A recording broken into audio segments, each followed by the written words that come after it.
ito ang Maynila. Napadpad ako doon at nangupahan sa isang bahay na di mo aakalain na may kababalaghan palang nangyayari sa bahay na yon. Isang gabi, bandang 11:00, habang nanonood ako ng TV ay bigla na lang may humawak sa likuran ko.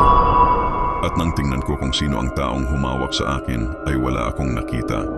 Kinabahan ako at parang bigla akong natakot dahil iyon ang unang pagkakataon na nakaranas ako na gayon sa buhay ko. Nagpatuloy ako sa aking panunood at maya-maya ay may sumitsit naman sa akin doon pa rin sa may likuran ko. Hinayaan ko lang muna at nang marinig ko ulit ang pagsitsit sa akin ay lumingon ako at hinanap ko kung sino. Nag-iisa na lang ako ng mga oras na iyon. Napansin ko na parang may tao sa loob ng kwarto ko.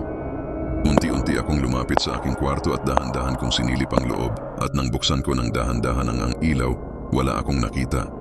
Napaisip na lang akong bigla, sino kaya yon?